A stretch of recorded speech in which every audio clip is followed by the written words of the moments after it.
podcast. I'm excited to welcome the host of the Love is podcast, Kim Sorrelle. Kim, how are you? And I know you're excited about our guest. I'm doing great, Neil. Thank you. And yes, I am very excited about our guest, Valerie Brown. Oh my word, I think your biography is probably 20 pages long. You've done so much: lawyer, lobbyist, figuring life out, doing all kinds of things. You're a teacher at Plum Village. You've have authored, I don't even know how many books. And I appreciate everything that I've listened to, everything I've read about you. You are amazing. You've got this new book that just came out with a couple of co-authors, Healing Our Way Home, Black Buddhist Teachings on Ancestors, Joy, and Liberation. Welcome to the show, Valerie. And I know we don't have so much time. I could talk to you forever. So I have a question right off the bat. So this book sounds like an amazing endeavor, like fun to do, probably sit down and talk to these other incredible women. But one of the things in the subtitle is about it says family origins, and identity is a thing, right? Like knowing where you're from. Talk about that a bit. First, Kim and Neil, thank you so much for having me. This is such a delight to be on the show and to meet your audience. Yeah, Kim, I really appreciate that shout out for identity and ancestors. And it's right up there in the subtitle of the book. Why? Why ancestors? Uh, Many things. We live with a sense of alienation. And particularly as people who identify as Black, Indigenous, and a person of color, we've had more than 400 years of alienation from enslavement. And so to have this sense that one is connected to yourself, connected to your ancestors, that we have a living legacy, I think is incredibly important. Several years ago, the then Surgeon General issued a stunning report in which he described a loneliness epidemic in which people feel not only disconnected to other people, but they feel disconnected to themselves. And so this sense that we have a home, within ourselves, that we belong. We have a sense of belonging in our communities, in our homes, and that this sense of belonging and connectedness, researchers say this is not important.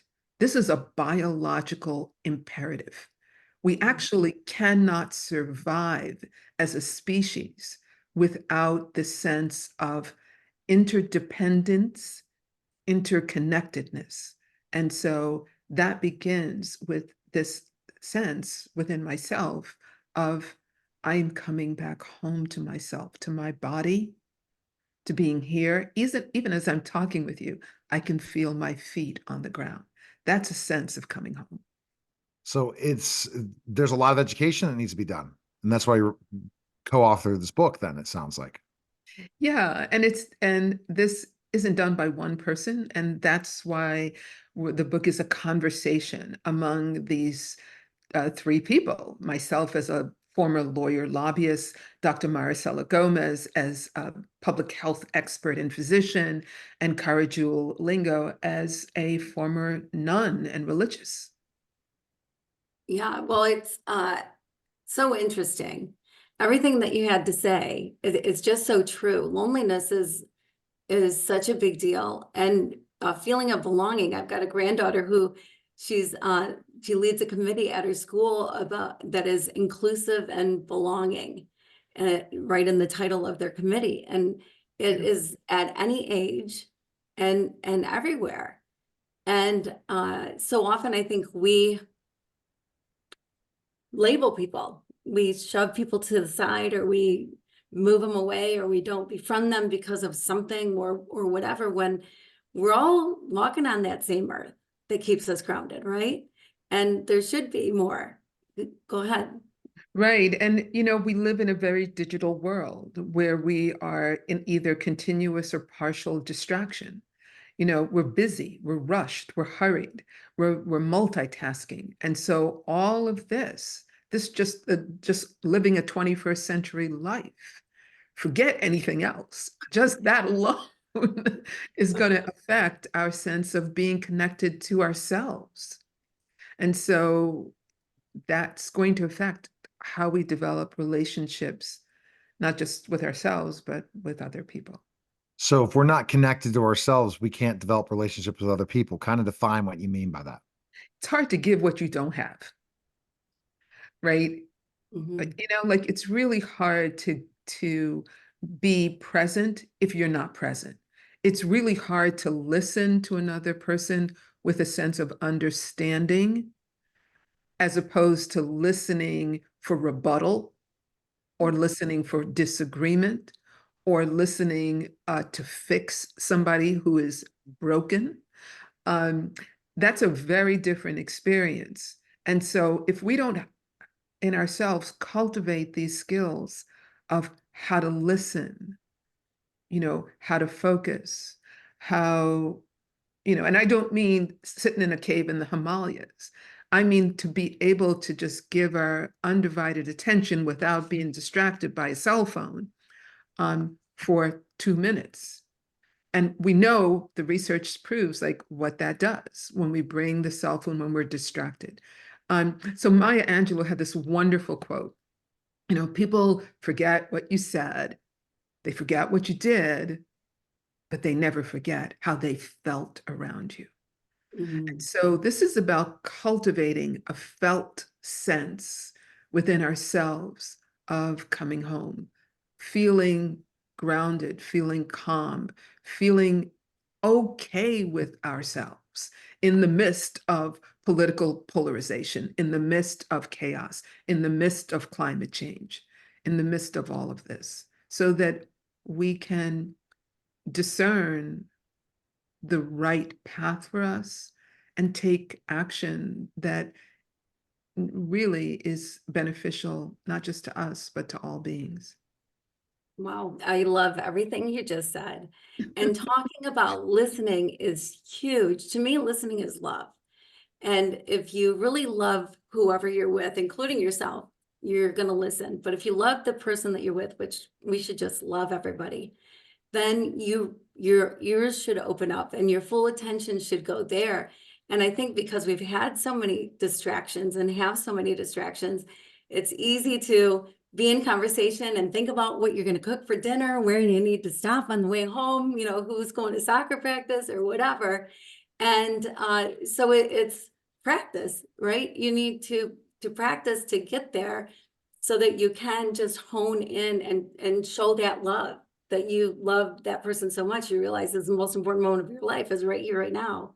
So how was that for you to transition from lawyer lobbyist, go get them, do it all, to listening?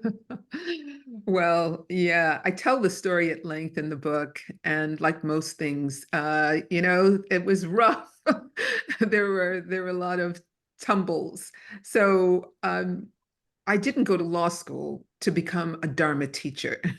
When I passed the New Jersey bar exam, like ages and ages ago, in 1983, I had no intention of being a Dharma teacher. My intentions were crass, I have to say. They were to make money and to get out of Brooklyn. And Brooklyn was not the fancy, swanky place it is today. It was a place you wanted to leave. And so I took this very aggressive, type A, hard-nosed, win at all cost attitude into my life and into my work. And it was killing me from the inside out. So one day I'm sitting in my apartment with my brother in New York, in Manhattan, and we open the New York Times, and there's a picture of this Zen master. His name is Thich Nhat Hanh, a Vietnamese Zen master. Now, my brother knew nothing about Thich Nhat Hanh. He knew nothing about Buddhism. But this Zen master, Thich Nhat Hanh, was giving a talk, a public talk, just down the street from our apartment at the Riverside Church. My brother knew a lot about me. He knew I was this type A, like off the wall, crazy person. And he said, you might want to go down there and listen to this guy. So I did. I walked out of the talk a few hours later, skeptical. Because if I bought into what Thich Nhat Hanh said, everything that I had done up until that point was the opposite of what he was saying in the talk about love and compassion.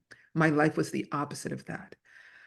But I knew that that touched a nerve. That talk, his embodiment of peace and love, touched a nerve in me. And so I started practicing meditation.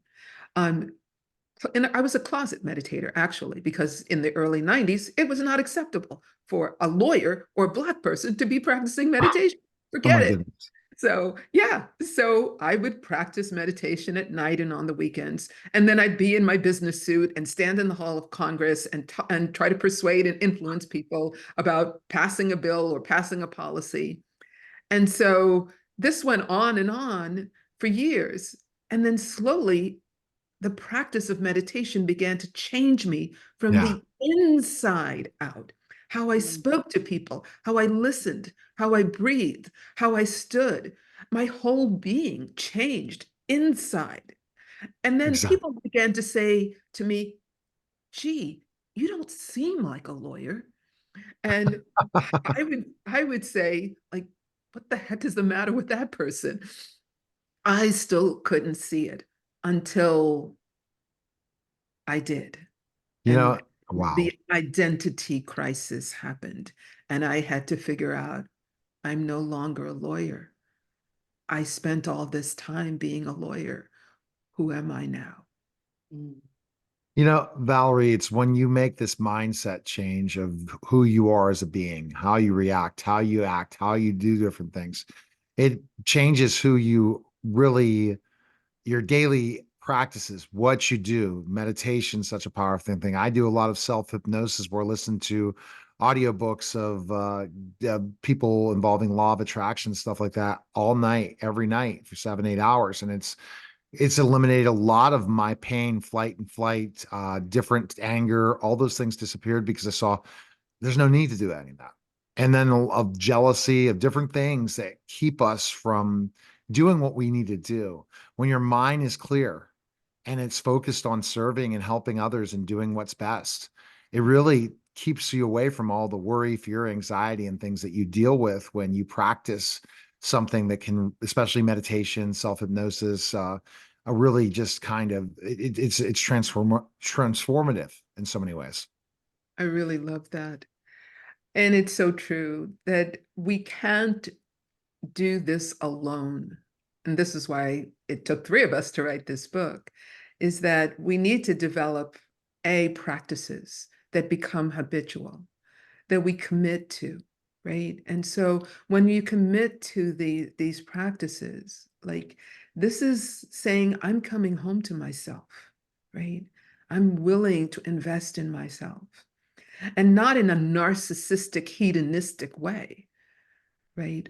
But to be in service uh, to greater love. I see the sign behind you, Kim. Love is. Yeah, because all in service of love. And we don't do this alone. It takes a village. We need to have friends on the path who who understand, who are also on this same path, who aren't going to condemn and criticize and say, oh, why do you want to do that? No, yeah. And it's Right. amazing. You should, and it's hard to heal to get people to go that path. Now, Kim, you could have a quick love question for our guest Valerie really fast before we have to head her out to the next Okay. interview. Uh-huh.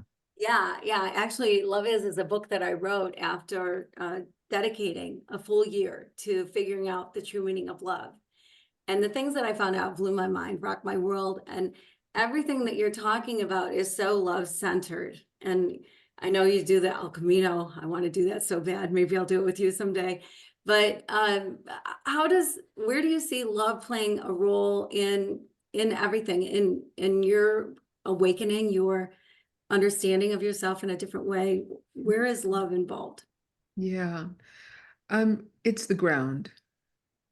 It's the ground of my being. And in some ways, this word love is a very, very big and charged word, love. And as a single person searching for love, like it feels almost unattainable and inaccessible.